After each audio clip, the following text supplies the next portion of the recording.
Hello, great people. It's a great day and it's a good time to be alive. So exciting to be back with you on the show. Get ready to get steady with Fayokemi Funso-Otulana, your family life coach.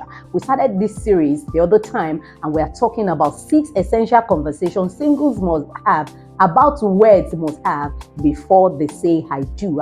And I said the other time that the 6 essential conversation can be summed up under the acronym FRSCIC.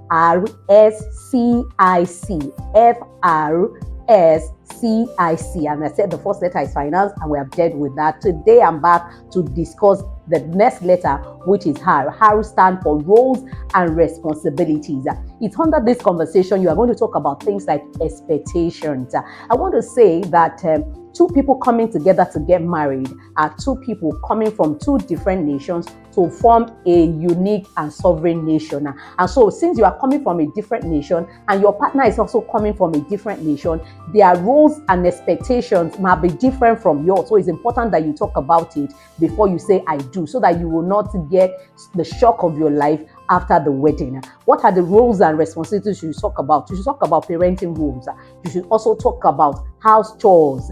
Who does what, when, and how? It's very, very important.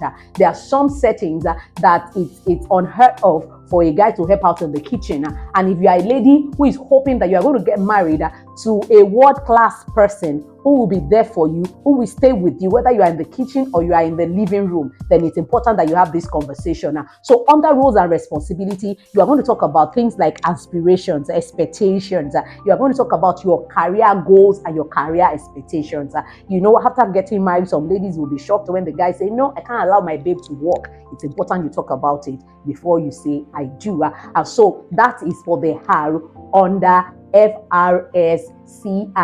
The next letter is letter S, which stands for shared values and goals. It is under this conversation you talk about things like beliefs and their long-term goals. You want to find out from your partner what are those things they believe. It's funny how that you think because this person is Gen Z, they don't believe in certain things or they should believe in certain things. So it's important that you ask and you talk about it.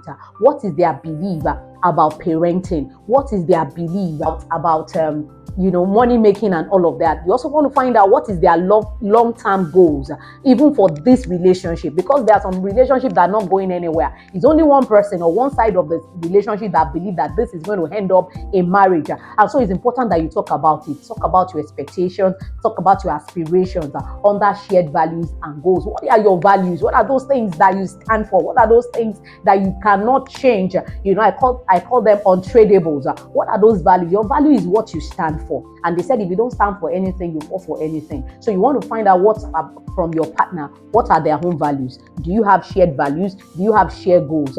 For instance, somebody have the goal of traveling the world and you have the goal of settling down in one place. Definitely two cannot work together unless they agree. So it's important that you have this conversation about shared goals and shared values. What do you have in common? What is their faith? What do they believe in? Because it has to do with belief system. It has to do with their goals. It has to do with their dreams. It has to do with even what they think marriage is all about. So it's very important that you have this goal on your way to the higher. Thank you for joining me. On the next episode, I'm going to move on to the next letter and we are going to take it off from there. Until I see you another time, don't forget my assignment is to ensure that you get ready to get steady. See you soon.